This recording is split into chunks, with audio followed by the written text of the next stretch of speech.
Hey everyone, I'm super excited to be here with my friend Audra Diggs, a superstar real estate agent who really just kind of exploded her business in the last few years, working with investors. We're going to talk a lot about that and the niche she's really carved out and what she's doing now to just absolutely crush it. And I'm looking forward to this. So how you doing, Audra? Hi, Chris. I'm doing good. How about you? Good. I've been trying to nail this interview down. I know you're always out and about doing a million things and working on like 30 transactions at a time. So appreciate you sitting down with me virtually. Thank you for having me. I know it's easy to do it virtually. I know I'm always on the go, so thanks for having me. Yeah. All right. So a little about you, and just let me know if I miss anything. You went full time in real estate in 2016. You are now a broker or associate broker, realtor, team leader, investor specialist, and so much more. You've done over 200 transactions amounting to somewhere north of $33 million in sales. Did I leave anything out? I think that sounds about right.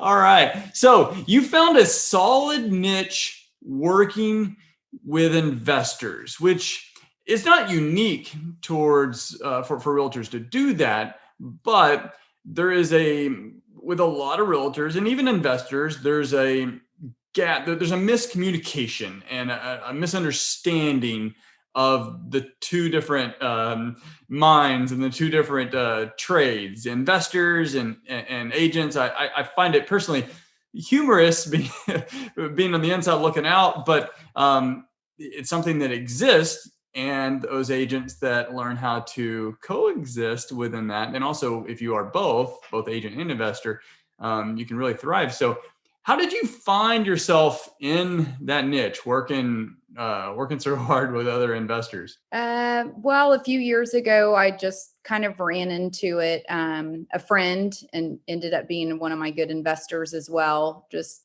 kind of needed me for a lot of listings. He was at that time doing a bunch of fix and flips and said that he needed my help. So that's kind of how I got started, and it just spiraled from there in a good way. But yeah, I do know people think that it's so easy working with investors. That it's not. It has its moments of being challenging, but it's a good niche to be in. I'm glad it's kind of the avenue I went down, and I would say I'm pretty good at working with investors and just learning a whole bunch. As you know, every deal is different, and so that's how I just remain and stay really busy. Every deal is different, and with investors, it can be a lot different, and there could be a lot of thorns on deals that you wouldn't expect or you don't experience when you're working with, say, new construction transactions, right? Right. Yeah. It's definitely challenging from start to finish.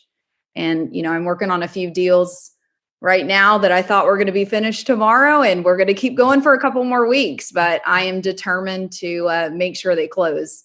After you've put in all that hard work and valuable time, you just want to see it through, not only for yourself, but for your clients as well. Cause a lot of my business is repeat business from investors. So I've just got to keep all parts together and moving towards, the end goal, which is for them to buy a property, a fix and flip it, or most of the time now I'm working on the buy side and they're doing it, buy and hold and trying to find rentals. So we just keep moving from the next deal to the next deal. And so far in Houston right now, despite everything going on, we've stayed busy. Absolutely. So you touch on something that I think a lot of agents overlook when they're considering working with investors. Now, working with investors is not for everyone. They're a different type of client. Just first-time home buyers, they're different. Luxury buyers, they're different. Investors are very unique too. So, but I think what a lot of agents overlook is the value of having the repeat business.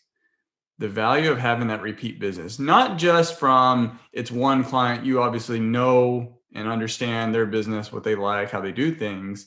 That is helpful, but also having that repeat business and not having to spend so much money on the marketing side doing the lead generation and prospecting for new business, but also that repeat business tends to organically generate all kinds of natural lead generation just by you out there being busy trying to buy and sell houses for them, right? Absolutely. Yeah, I would say that that relationship's very important with working with investors. I've had a lot of success with, starting out listing one or two properties for investors, and here I am on my 100+ deal with them. And naturally, the investor network, as big as it is, it's still a small community. So, as people see my signs or I get introduced to other investors, I pick up them as my clients as well. And it's been a really good gig for me. I wouldn't say it's always glorious, as you know, Chris. And we work really hard. We go in houses with no roofs, and that most people would tend to, pass up and not take a second look at. But, that's the nature of the beast. Working with investors is helping them get great deals and knowing that I can help them succeed. And that's what keeps me, going with the repeat business that I get from them. Yeah. So agents that may be considering working with investors, what are some things that they should look out for, questions they should ask to, or things that they need to just be prepared for when talking with investors and trying to figure out if it's going to be a good fit? Right. And so I would suggest that if you're going to start working with investors, is making sure that they really are investors, being on the list side of the transaction most of the time. I get all of those, hey, we're investors, we want to buy your property for X amount of dollars. I mean, make sure that that investor that you're working with actually has the means to close on these properties that you're wanting, they're wanting you to work for. It takes a lot of time, right? It takes a lot of time researching, pulling comps, driving by properties, and you don't necessarily want to do all the work if there isn't a benefit, right? We don't work for free. So we want to make sure that our investor and our client is actually somebody who can, close on those properties. So I would say first, kind of vet your client and make sure, their intentions are true and that they do have the means to close on the deal. Yeah, they're not just, hey, we work with a group of investors that'll Absolutely. buy. And yeah, and the term "hey, we're an investor" is used pretty loosely. So I would just make sure that they actually are available to close on those properties, and just build some relationships, have some chats with them, see what their business model's like, where they came from, and their intentions in the market, whether it be Houston. I do a lot of homes outside of Harris County and Houston area. I go pretty much all over. So yeah, I would just say start with that. That would be the easiest thing to do. Yeah, and successful investors, they want to work with other successful real estate professionals, Absolutely. bankers, loan brokers, agents, brokers, all the above, and they're very give. They're very available with their time with other professionals who are respectful of their time, and they'll generally tell you what you need to know and what you should know to make sure it's a good fit. Transactional history and learning their background and their needs, I'd imagine, is very important. Seeing, like, if they're saying, "Hey, I'm an investor," but they've never closed a deal, it's not that they may not be a good client for you in the future, but it's a different conversation than, "Hey, we've closed 50 in the last 6 months." Absolutely. Yeah, I would agree. And several of the investors that I work for, they don't do it full time. Right? So they want somebody who is in the workplace, they're in the market, they're grinding, they're doing deals because they may be in the medical profession or doing something else. So they have the means, they want to use it as, a passive income source. But they want to have somebody that actually knows what they're doing. So, it works both ways. I feel like they vet me as much as I vet them back. But you want to make sure that they're available to, if you get that offer at the price they want, that they're able to sign and take it to closing. Yeah. That's a good point on the passive investors. There are obviously a lot of full-time investors out there, um, but there's so many more passive ones. These are folks, they've got good high paying jobs and they just want to buy rental properties all day long, or do that occasional flip, and they'll do a few of those a year. But Right. one client that can bring you 3, 4, maybe 5 transactions a year. I mean, how many of Absolutely. those does that take to really like prop up and explode your business? Right. And, you know, with everyone being investors and part-time investors, you know, they stay in a small community of people. So if I'm working with one part-time investor, then he's telling his buddy about it. And then that becomes another client and so forth.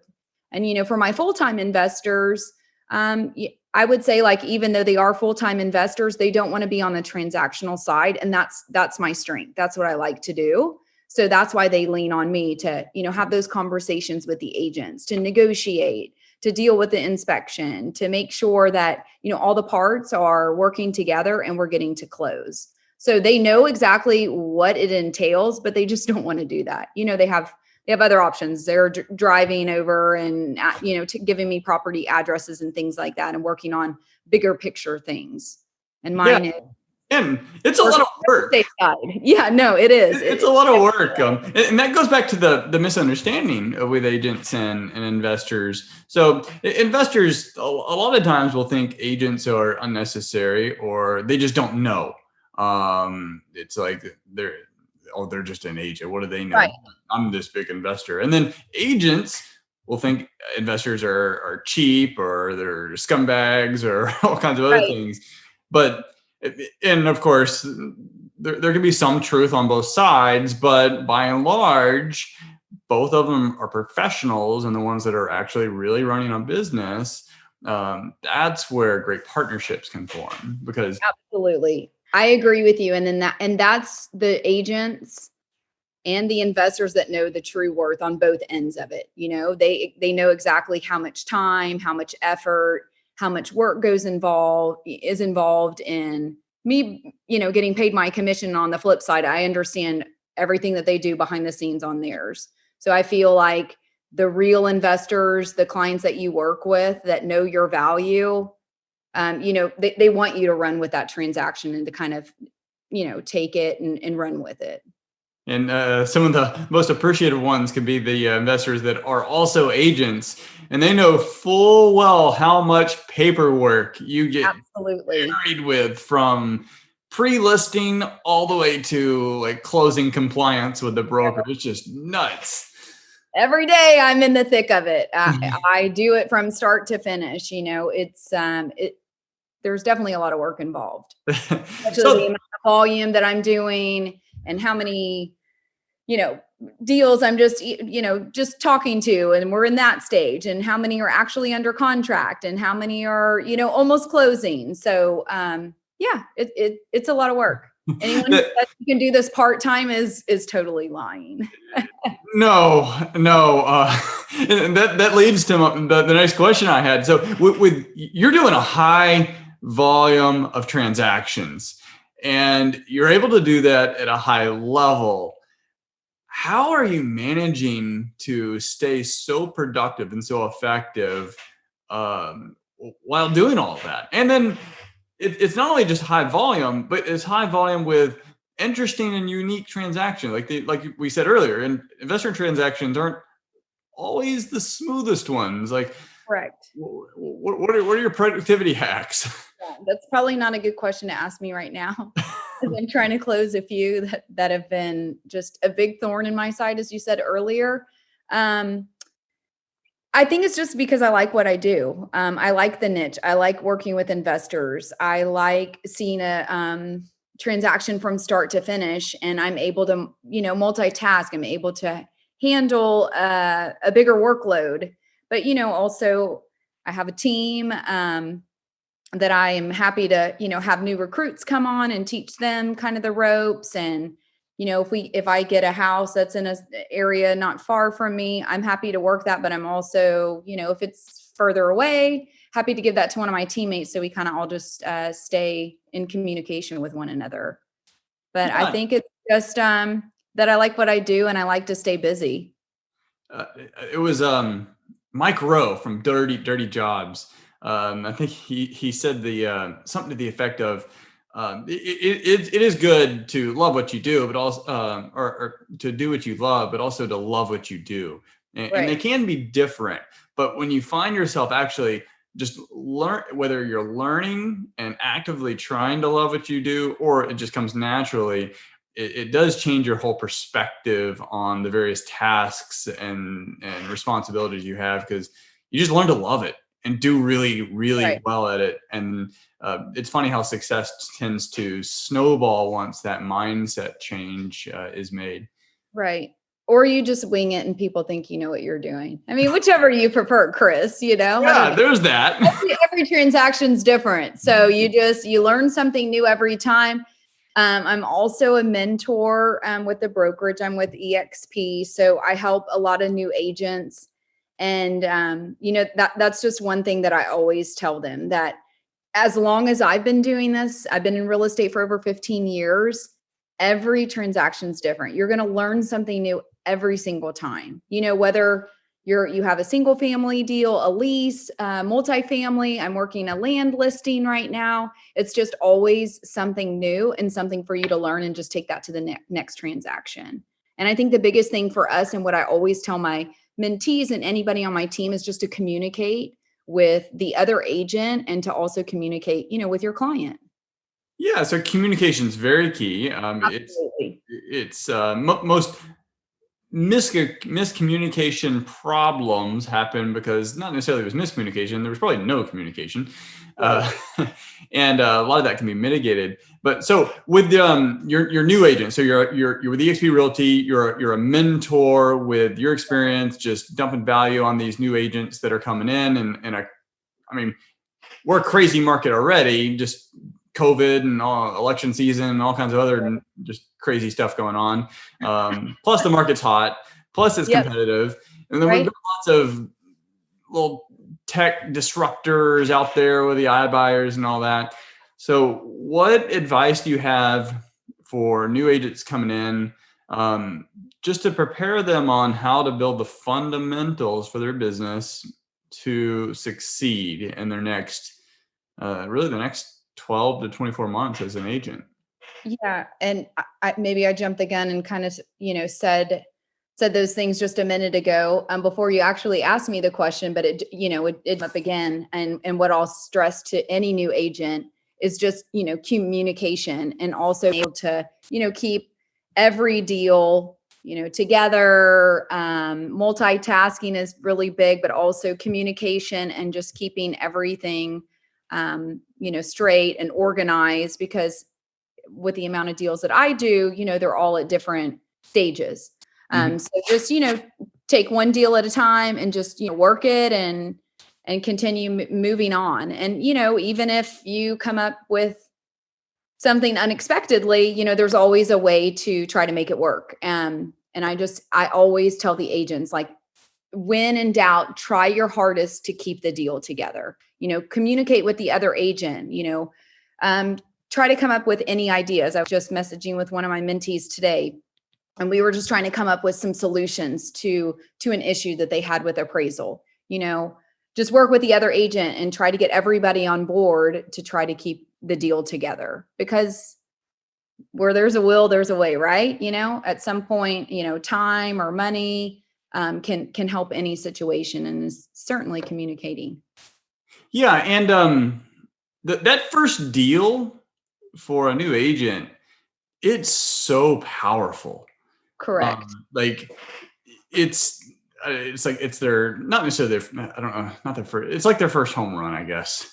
Right. Or first time hitting the ball, getting on base. It's like Very rewarding. I it's would say very rewarding. And it's funny, all the mentees I'm working with right now, their first deal is actually, in my opinion, and what I tell them, is one of their hardest deals. And not just because they don't have knowledge or experience, but literally the deals that we're working on right now are actually deals that I'm faced with right now, and I've been doing it for a long time. So, my advice to them is, hey, if you can make it through a deal as challenging as this one is, you are good. You are thick skinned, and you will make it in this industry. So, I just think just stick with it and, just try to keep the deal together.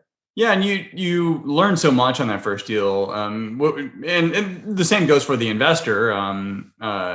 Like doing their first like flip or rental Right, property. right. You don't know what you don't know, and then even though you can read about playing baseball in a book, or you can get out there and start swinging a bat and throwing a ball. Same thing with being an agent. Like you can read about it, you can take your course, and you can go through a mentor program, but until you're actually sitting down with a seller or buyer and talking about having serious conversations about helping them get what they want, and seeing that to fruition, that is so rewarding, so educational. And then the next one, it becomes easier. It becomes easier, even though there are challenges. You just naturally start to really take hold of the business. Absolutely. I mean, I think you can relate to that as being an agent investor. Every deal that you do, okay, the next one I'm going to try this, or I'm going to do something different, right? Or we're going to cut this cost next time, or do it this way. And I think the same applies, on the transaction side, with a new agent. I mean, it's so rewarding to have that first deal under your belt that I feel like you're just eager, right? You want to go out and what can I do next? And how can I get leads? And how can I do things differently on this end? So yeah, I think just stick with it. People who like doing what they do and in real estate, I think they'll succeed, especially here in Houston and right now with everything going on. Yeah. All right. This has been fun. Any final comments or advice or? No, thanks for having me. It was great to chat. And yeah, just check me out. Follow me on social media, see what I'm up to out and about, and feel free to reach out to me. I'm happy to answer any questions and always looking for team members, anyone who's eager to join the investor world or just want to see what it's all about. Feel free to reach out to me and happy to help. Absolutely. So they can find you on Facebook, and what other social platforms do you hang out? Facebook, Instagram, you can find me Ivy Partners. So Ivy Partners. Yes, partner yes. team with EXP. Ivy Partners with Exp Realty. All right. Audra, it's been a pleasure. I look forward to hanging out at a social event again sometime, whenever those happen again, right? Sure, that will happen again. I look Yeah. forward to it. Thanks for having me, Chris. Thank you. Take care.